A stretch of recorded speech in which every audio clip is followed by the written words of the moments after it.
అందరికీ నమస్కారం. నేను Swaroopa Potlapalli. Welcome to trending topic. కొన్ని నెలల క్రితం లావణ్య రాజ్ తరుణ్ కేసు ఎంత సెన్సేషన్ గా మారిందో మనం అందరం చూసామో. RJ Shekhar Basha, Mastan Sai, Lavanya Raj Tarun audio records ఎన్నో బయటపెట్టాడు.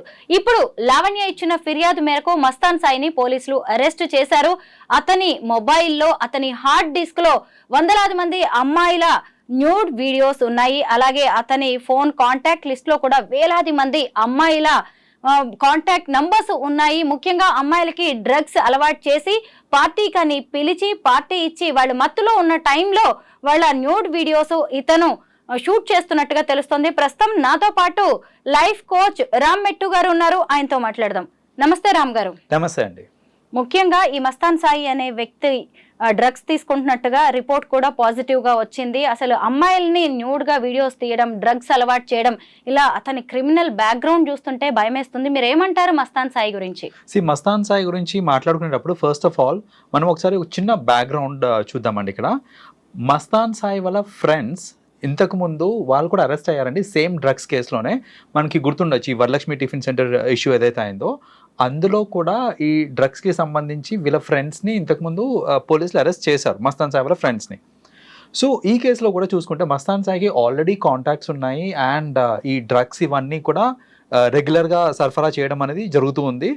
ఇతనేం చేసేవాడంటే ఈ డ్రగ్స్ యూస్ చేసుకొని ఈ అమ్మాయిల్ని లేకపోతే వాళ్ళ ఫ్రెండ్స్ని అందరినీ వాళ్ళ ఇంట్లోనే పార్టీకి పిలిచి, ఇంట్లోనే కాబట్టి ముందే ప్రీ ప్లాన్గా సెటప్ కూడా చేసుకోవచ్చు. సీక్రెట్ కెమెరాస్ కానివ్వండి, ఇవన్నీ కూడా ప్రీ ప్లాన్గా వాళ్ళు సెటప్ చేసుకొని ఇంట్లోనే పార్టీకి పిలిచి వాళ్ళకి మత్తిచ్చి, ఈ డ్రగ్స్ తోటి మత్తిచ్చిన తర్వాత మత్తులో వాళ్ళ న్యూడ్ వీడియోస్ అవి తీసుకొని ఇతనంతా కూడా అతను హార్డ్ డిస్క్లో స్టోర్ చేసి పెట్టుకున్నాడు. ఇతను ఎంత తెలివిగా ఏంటంటే చాలామంది ఏంటి ఇలాంటివి తీసుకొని ఆన్లైన్లో రిలీజ్ చేస్తుంటారు, జనరల్గా పోర్టల్స్ వాటిలో రిలీజ్ చేస్తూ ఉంటారు. అలా చేసినప్పుడు ఏంటంటే సైబర్ క్రైమ్ అంటే ఒకవేళ మనము కంప్లైంట్ చేస్తే కనుక సైబర్ క్రైమ్ పోలీస్ ఈజీగా ట్రాక్ చేసేస్తారు ఎక్కడి నుంచి అప్లోడ్ అయింది, ఎవరు అప్లోడ్ చేశారు అనేసి. బట్ మస్తాన్ సాయి ఏంటంటే హార్డ్ డిస్క్లో స్టోర్ చేసుకున్నాడు. ఇట్లా ఆన్లైన్లో కాకుండా హార్డ్ డిస్క్లో స్టోర్ చేసుకున్నాడు. హార్డ్ డిస్క్లో స్టోర్ చేసుకొని వీటిని చూపించుకుంటూ వాళ్ళని బెదిరించి ఇంకా వాళ్ళని రప్పించుకోవడము, వాళ్ళతోటి వేరే యాక్టివిటీస్ చేయించుకోవడము, ఇలాంటివన్నీ చేసేవాడు. వాళ్ళకు కూడా ఏంటంటే ఇప్పుడు అమ్మాయిలకి కూడా ఏంటంటే వాళ్ళు ఎవరు చెప్పుకోలేని పరిస్థితి అది. బికాజ్ ఎవరికైనా చెప్పుకుందాము అని అంటే వీడియోస్ ఉన్నాయి, లీక్ అవుతాయేమో, పరువు పోతుందేమో, ఇవన్నీ ఆలోచించి వాళ్ళు కూడా ఏంటంటే ఇంకో గతి లేక పిలిచిన ప్రతిసారి వెళ్ళటము, వీళ్ళని యూజ్ చేసుకుంటూ వీళ్ళ ఫ్రెండ్స్ని పిలిపించుకోవడము, ఇలాంటివన్నీ చేసి at the end of the day ఇప్పుడు మన లావణ్య వల్ల మనకి తెలిసింది దట్ తను వెళ్ళి ఈ హార్డ్ డిస్క్ పోలీస్ స్టేషన్లో ఇవ్వగానే అసలు అందులో హండ్రెడ్స్ ఆఫ్ వీడియోస్ ఉన్నాయి, వేరే అమ్మాయిలు ఉన్నాయి. ఇవన్నీ ఇప్పుడు బయటపడింది కాబట్టి మనకు తెలిసింది. అయితే నేనేమంటానంటే జనరలీ కొంచెం యువత ఇక్కడ జాగ్రత్తగా ఉండాలి. ఎందుకంటే మస్తాన్ సాయి ఇష్యూ బయటపడింది ఎందుకంటే ఆ అమ్మాయి కంప్లైంట్ చేసింది కాబట్టి. అసలు చెప్పాలంటే సిటీలో చాలామంది ఉన్నారండి ఇట్లా. వాళ్ళు ఏంటంటే ఇలా కైండ్ ఆఫ్ ట్రాప్ చేస్తూ ఉంటారు, స్పెషలీ ది యంగ్స్టర్స్ని. వాళ్ళకి ఏంటంటే డ్రగ్స్ ఇవన్నీ అనగానే కొంచెం టెంప్టేషన్, ఎలా ఉంటుంది ట్రై చేద్దాము, సరే పిలుస్తున్నారు కదా వెళ్ళి ఒకసారి ట్రై చేద్దాము అనేసి.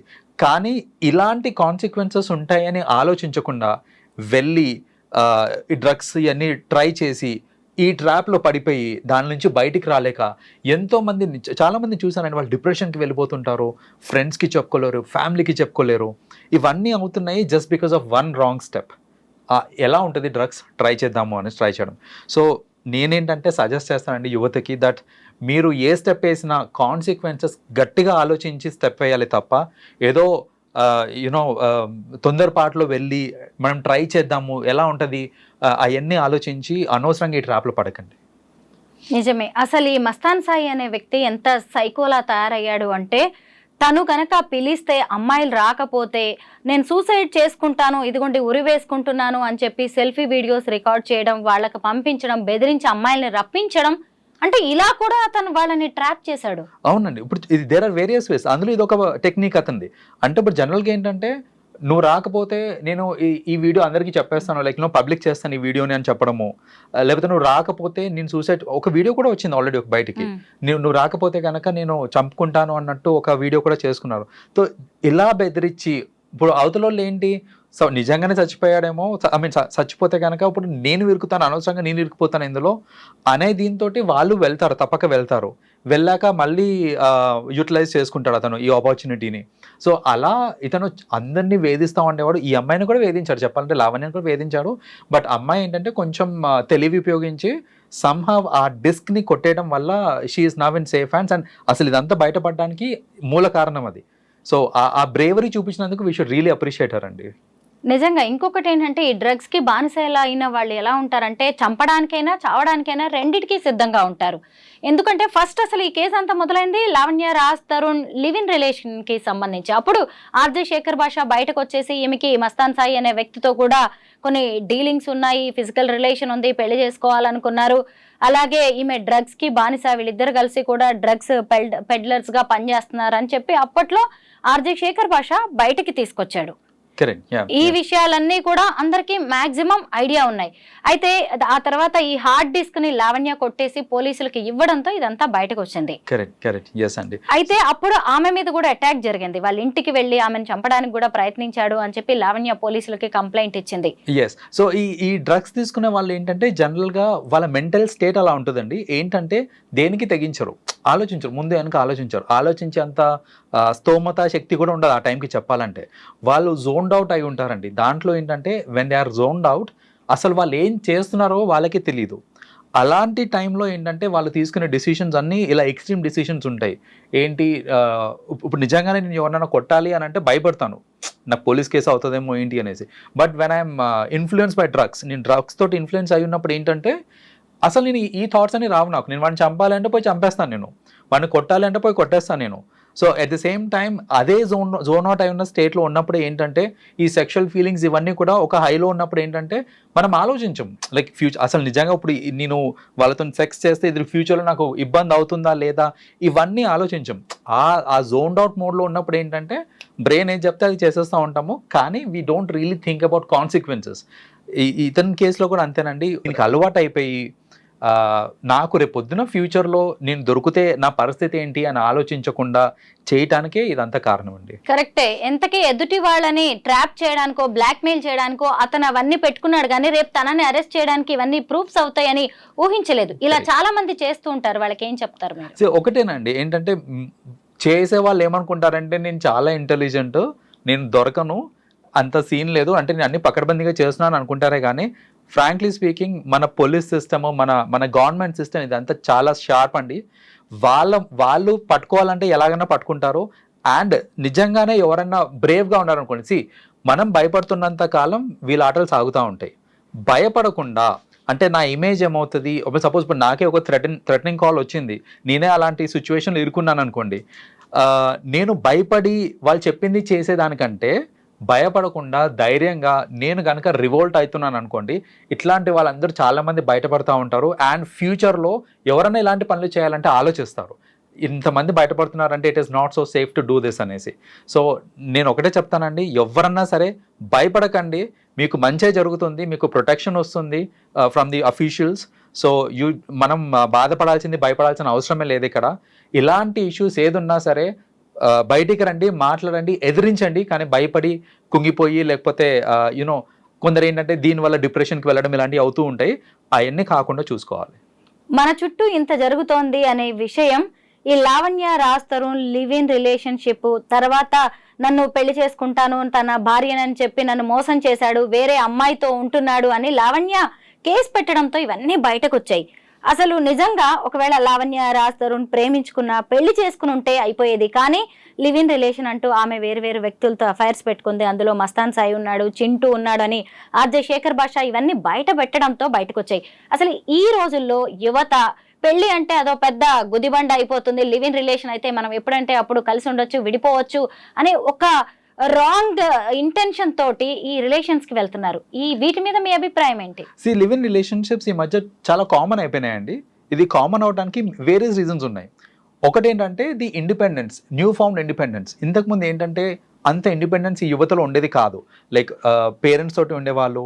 అండ్ ఈ మధ్యన ఏంటంటే ఇప్పుడు సపోజ్ ఇప్పుడు చదువుకోవడానికి లేకపోతే ఎంప్లాయ్మెంట్ కోసం అనేసి డిఫరెంట్ సిటీస్కి మూవ్ అవటము, అంటే ఇంట్లోంచి బయటికి వెళ్ళటము. ఇంట్లోంచి బయటికి వెళ్ళి నేను వేరే సిటీలో ఉంటున్నాను అని అంటే మోస్ట్ ఆఫెన్ పేరెంట్స్ కూడా చాలా మందిని చూస్తానండి, దే డోంట్ ఈవెన్ విజిట్.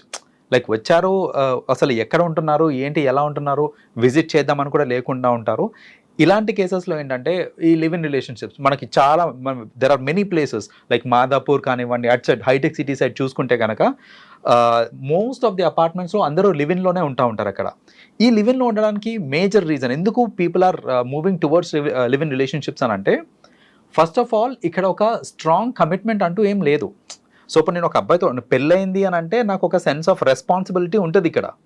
ఆ సెన్స్ ఆఫ్ రెస్పాన్సిబిలిటీ ఉండడం వల్ల ఏంటంటే మనం జాగ్రత్త పడతాం, ఏమైనా చేయాలన్నా దేనికైనా సరే ఒకసారి ఆలోచిస్తాం మనం. బట్ లివిన్లో ఉన్నప్పుడు ఏంటంటే రెస్పాన్సిబిలిటీ అనేది లేదు. సో ఇప్పుడు నేను ఒకరితో లివిన్లో ఉంటూ నేను ఇంకొకరిని కూడా if I really want to try, if I want to go sleep around, నేను ఆలోచించను. ఎందుకంటే నాది ఒక ఫార్మల్ కమిట్మెంట్ కాదు. రేపు పొద్దున నేను ఇంట్లో నుంచి బయటకు వెళ్ళిపోవచ్చు. సో ఇలాంటి ఇండిపెండెన్స్ ఉండడం వల్ల, ఇలాంటి కమిట్మెంట్స్ లేకపోవడం, I mean relationship wise commitments లేకపోవడం వల్ల ఇలాంటివి అవుతూ ఉన్నాయి. బట్ ఇక్కడ కూడా ఆలోచించాల్సింది ఏంటంటే ఉన్నంత కాలం బాగానే ఉంటారు, డిఫరెన్సెస్ వస్తాయి చూడండి, అప్పుడు స్టార్ట్ అవుతుంది ఈ బ్లాక్ మెయిలింగ్, ఇవన్నీ స్టార్ట్ అవుతూ ఉంటాయి అన్నమాట. అంటే ఇప్పుడు సపోజ్ ఒక అమ్మాయి ఒక అబ్బాయిని బ్లాక్మెయిల్ చేయొచ్చు, లేదా అబ్బాయి అమ్మాయిని బ్లాక్మెయిల్ చేయొచ్చు. ఏంటంటే నీకు పెళ్ళైపోయిన తర్వాత, సో వాళ్ళు సపరేట్ అయిపోయారు, పెళ్ళైపోయిన తర్వాత మనం అప్పుడు కలిసి ఉన్నాం కదా, నేను మీ హస్బెండ్కి చెప్తాను లేదా నేను మీ వైఫ్కి చెప్తాను అన్నట్టు ఇలాంటి బెదిరింపులు రావటము, ఇలాంటి అన్ని ఫ్యూచర్ కాన్సిక్వెన్సెస్ చాలా ఉంటాయండి. ఇవేమీ ఆలోచించకుండా కరెంట్ టైం గడిచిపోతే చాలు, మనం హ్యాపీగా ఉండి ఎంజాయ్ చేస్తే చాలు అనే థాట్ ప్రాసెస్లో ఈ లివిన్స్కి వెళ్తూ ఉంటారు. బట్ ఇక్కడ చాలా మంది ఏంటంటే ఫ్యూచర్లో రిగ్రెట్ అవుతూ ఉంటారు ఇలాంటి రిలేషన్షిప్ వల్ల. రామ్ గారు, నిజంగా ఈ లివ్ ఇన్ రిలేషన్షిప్స్, సహజీవనం అనే కాన్సెప్ట్ అసలు మొత్తానికే మార్చేశారు దాని మీనింగ్ని. ఎందుకంటే ఇంతకుముందు లివ్ ఇన్ రిలేషన్స్ అంటే ఎలా ఉండేవి, ఇద్దరు వ్యక్తులు కలిసి ఉండడం, ఒకళ్ళ అభిప్రాయాలు ఒకళ్ళు షేర్ చేసుకోవడం. కానీ ఇప్పుడు ఏంటంటే ఒకే వ్యక్తితో ఒక ఇంట్లో కలిసి ఉంటారు, వేరు వ్యక్తులతో అఫైర్స్. లావణ్య విషయంలో మనకి ఇలాంటివి ఆడియో రికార్డ్స్ చూస్తేనే ఎన్నో బయటపడుతూ ఉంటాయి. ఎన్నో క్యారెక్టర్స్, అసలు రాజ్ తరుణ్ నన్ను మోసం చేశాడని అమ్మాయి కేసు పెడితే అనేక మంది క్యారెక్టర్స్ అందులోకి వచ్చారు. అంటే ఇంకొకటి ఏంటంటే కొంతమంది హాస్టల్ ఫీజు కలిసి వస్తుందనో, లేదంటే కొంత డబ్బులు సేవ్ చేసుకోవచ్చనో, లేదంటే బిఫోర్ మ్యారేజ్ ఎంజాయ్మెంట్ కోసమో ఇలా లివ్ ఇన్ పేరుతో కలిసి ఉంటున్నారండి. అవును, కరెక్టేనండి. సో అలా కలిసి ఉండడం వల్ల ఇప్పుడు చూడండి ఈ రాజ్ తరుణ్ కేసు వీటిలో కూడా చూసుకుంటే రాజ్ తరుణ్కి కూడా వేరే వాళ్ళతో అఫైర్ ఉండాలి, ఈ అమ్మాయికి వేరే వాళ్ళతో అఫైర్ ఉండాలి. అదే ల్యాక్ ఆఫ్ కమిట్మెంట్ అంటారు. ఈ ల్యాక్ ఆఫ్ కమిట్మెంట్ ఎప్పుడు వస్తుంది అంటే ఈ దీనివల్లనే రిలేషన్షిప్స్లో, లివ్ ఇన్ రిలేషన్షిప్స్లో ఉండడం వల్ల. అండ్ మీరు అన్నట్టు యువత జనరల్గా ఏంటంటే ఒక లివ్ ఇన్ రిలేషన్షిప్లో ఉన్న అడ్వాంటేజెస్ని ఎత్తుక్కొని అవి మాత్రమే చూసి వెళ్ళిపోతున్నారు.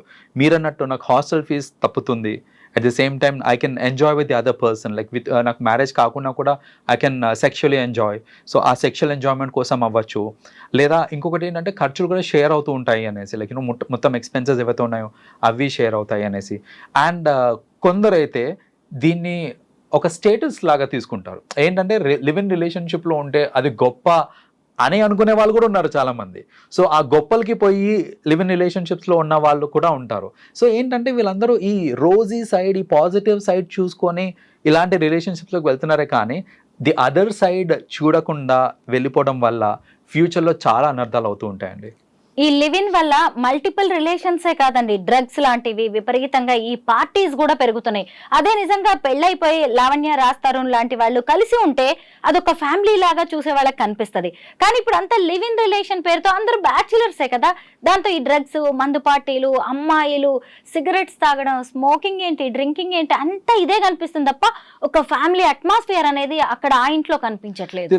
ఫ్యామిలీ అట్మాస్ఫియర్ జనరల్గా ఏంటంటే పెళ్లి అనేది పెద్దలు చేస్తారండి, కాబట్టి పెద్దవాళ్ళు ఉంటారు, ఒక ఫ్యామిలీ అట్మాస్ఫియర్ ఉంటుంది. ఈ లివ్ ఇన్ రిలేషన్షిప్స్లో పెద్దవాళ్ళు అనేది టోటలీ వాళ్ళ అసలు ఆ పాత్రనే ఉండదు దీంట్లో. సో ఇక్కడ ఏమవుతుందంటే ఈ లివ్ ఇన్ రిలేషన్షిప్స్లో ఉన్న వాళ్ళు ఏదైతే ఫ్లాట్స్లో ఉంటారో ఆ ఫ్లాట్స్కి పెద్దవాళ్ళ యాక్సెస్ ఎలాగో ఉండదు. పెద్దవాళ్ళ యాక్సెస్ ఉండదు కాబట్టి దాన్నే వాళ్ళు పార్టీ హౌసెస్ కింద మార్చుకోవడము, వీకెండ్స్కి ఫ్రెండ్స్ రావటము, ఇందులో మళ్ళీ ఇంకోటి కూడా, వీళ్ళు ఏంటంటే ఉండేది 2 bedrooms 3 bedrooms లో ఉంటారు, అందులో వీళ్ళు ఒక బెడ్రూమ్ లో ఉంటారు అంతే, ఇంకో 2 bedrooms వాళ్ళ ఫ్రెండ్స్ యూజ్ చేసుకుంటా ఉంటారు. సో ఇలాంటివి కూడా అంటే వీకెండ్స్ కి ఇలా ఫ్రెండ్స్ రావటము ఇలాంటివి కూడా అవుతూ ఉంటాయి. సో ఆ ఫ్యామిలీ అట్మాస్ఫియర్ అనేది వీ కెనాట్ ఈవెన్ ఎక్స్పెక్ట్ అండి, బికాస్ ఇలాంటి రిలేషన్షిప్స్ లో పెద్దవాళ్ళ ఇన్వాల్వ్మెంట్ ఉండదు కాబట్టి జనరలీ యూనో ఇలా పార్టీ హౌస్ లాగా చేసి డ్రగ్స్ అని, దాంట్లో డ్రగ్స్ కూడా యాడ్ అవుతాయి, ఆల్కహాల్ స్మోకింగ్ ఇవన్నీ వస్తాయి, ఆపే వాళ్ళే ఉండరు కాబట్టి. ఇంకోటి ఏంటంటే చాలా మంది ఇది కూడా అనుకుంటారండి, పెళ్ళైనాక ఎలాగో నేను ఇవన్నీ చేయలేను, పెళ్లి కాకముందే ఎంజాయ్ చేసేద్దాం లైఫ్ని, పెళ్ళైనాక నాకు ఎలాగో రిస్ట్రిక్షన్స్ ఉంటాయి, మై వైఫ్ లేదా నా హస్బెండ్ చేయనియరు, ఇలాంటి థాట్స్లో కూడా ఉండి ఏంటంటే చాలా మంది పెళ్లికి ముందే ఇలా లివిన్స్లో ఉండి లైఫ్ ఎంజాయ్ చేయడం చేస్తుంటారండి.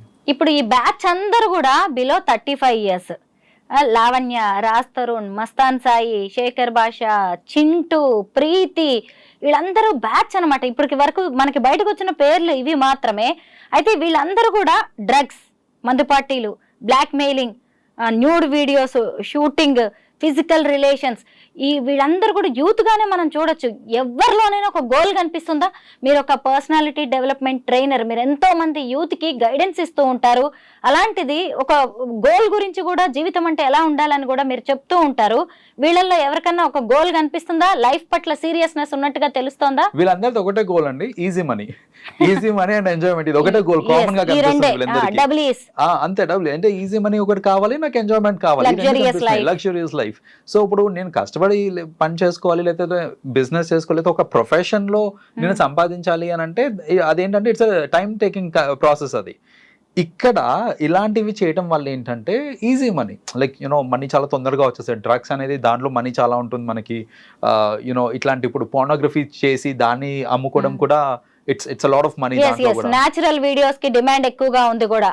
True, that pre-planned shoot కంటే కూడా. Exactly. So ఇలాంటి డిమాండ్స్ ని కేటర్ చేసే వీడియోస్ వీళ్ళు న్యాచురల్ గా తీస్తారు కాబట్టి దీంట్లో కూడా మనీ ఎక్కువ వస్తుంది. సో వీళ్ళందరూ ఏంటంటే at the end of the day enjoyment money. ఇప్పుడు చాలా మంది కష్టపడి పని చేస్తూ ఉంటారు, కానీ వాళ్ళ పని వాళ్ళకి ఇష్టం ఉండకపోవచ్చు, దానిలో ఎంజాయ్మెంట్ ఉండకపోవచ్చు.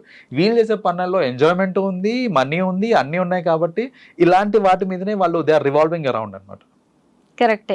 ఎవరిని చూసినా గానీ ఒక ఫోకస్ లేదు, ఒక ఎయిమ్ లేదు, ఇష్టం వచ్చినట్టుగా తిరగడం, ఇష్టం వచ్చినట్టుగా డబ్బు, చేతి నిండా డబ్బు. తల్లిదండ్రులు కూడా మరి పట్టించుకోవట్లేదా వీళ్ళని? పట్టించుకున్నా వీళ్ళు తల్లిదండ్రుల మాట వినరంటారా? టు అన్ ఎక్స్టెంట్ వరకు పట్టించుకుంటారండి. కొందరు ఏంటంటే ఇంకా చెప్పి విసిగెత్తి లైట్ ఇంకా వాళ్ళు ఏంటంటే ఇంకా చెప్పలేక, ఎందుకంటే చిన్నపిల్లలు అంటే కొడతారో తిడతారు ఏదైనా ఉంటుంది. వీళ్ళందరూ చిన్న పిల్లలు కాదండి, వీళ్ళందరూ దే ఆర్ అడల్ట్స్. చెప్పాలంటే మెచ్యూర్డ్ అడల్ట్స్. ఒక మెచ్యూర్డ్ అడల్ట్ అయిన తర్వాత నువ్వేం చేస్తున్నావు అనే ప్రశ్నించడానికి టు అన్ ఎక్స్టెంట్ వరకే ఫ్యామిలీకి హక్కు ఉంటుంది. బియాండ్ దాట్ ప్రశ్నించినా వాళ్ళు రెస్పాండ్ కారో, లేదా నీకేం తెలియదు నువ్వు ఊరుకో అంటారో, లేకపోతే నాకు డబ్బులు ఎక్కడి నుంచి వస్తున్నాయి, నీకు ఇంత డబ్బులు ఎక్కడి నుంచి వస్తున్నారు అంటే వాళ్ళు వేరే రీజన్స్ చెప్పుకుంటారు. వాళ్ళు నేను అది చేస్తున్నా ఇది చేస్తున్నా అనేసి ఏదైనా ప్రొఫెషనల్ ఇది చెప్తూ ఉంటారు, నేను యూట్యూబ్ వీడియోస్ చేస్తున్నాను అనేసి. సో ఏదో ఒకటి అలా చెప్పేసి వాళ్ళు చెప్తారే కానీ, కప్పి పెట్టేస్తారే కానీ నేను నిజంగానే డ్రగ్స్ అమ్ముకుంటున్నాను వాళ్ళు చెప్పకపోవచ్చు వాళ్ళ పేరెంట్స్కి. సో వాళ్ళకు కూడా ఇన్ వే చెప్పాలంటే ఇది ఒక షాక్ లాంటిది వాళ్ళకు కూడా. పరువు పోయే విషయమేనండి. తల్లిదండ్రులు మొహం చూపించుకోగలరా? ఎవరికైనా వాడు మా బిడ్డే అని చెప్పుకోగలరా? అసలు బెయిల్ ఇప్పించడానికన్నా బయటికి రాగలరా? అలాంటి కేసులు ఇవి. నాకు ఎంత ఆశ్చర్యం వేస్తుందంటే లావణ్య, రాజ్ తరుణ్ కేసు బయటకు వచ్చినప్పటి నుంచి అనేక రకాలైన ప్రూఫ్స్ బయటకు వచ్చాయి. ఆడియో కాల్స్ అండి, మనం ఒకళ్ళతో ఫోన్ మాట్లాడుతున్నప్పుడు ఎంత నమ్మకంగా మాట్లాడతాం, అలాంటిది వీళ్ళల్లో ఒకళ్ళ మీద నమ్మకమే లేదు. ఎవరు చూసినా కాల్స్ రికార్డ్ చేసుకోవడం, ఇప్పుడు అవసరమయ్యేసరికి బయటికి వాటిని వదలడం. ఏ సోషల్ మీడియాలో, ఏ డిజిటల్ మీడియాలో చూసినా వీళ్ళ ఆడియో రికార్డ్సే. అంటే మనిషి మీద మనిషికి నమ్మకం లేకుండా ఎందుకు పోతుంది అంటే తప్పు చేయడం వల్లే కదా. ఆబ్వియస్లీ అండి, తప్పులు వీళ్ళు ఫస్ట్ ఆఫ్ ఆల్ ఈ లెవెల్లో తప్పు చేస్తున్నారు అని అంటే వాళ్ళ సేఫ్ సైడ్ లో వాళ్ళు ఉంటారు. ఇన్ఫాక్ట్ చెప్పాలంటే వాళ్ళు ఫ్యూచర్లో నన్ను ఎవరన్నా ఇచ్చేసిన, ఇప్పుడు బ్లాక్ మెయిలింగ్ అనేది ఇట్స్ అ కామన్ ఎలిమెంట్ వీళ్ళందరిలో.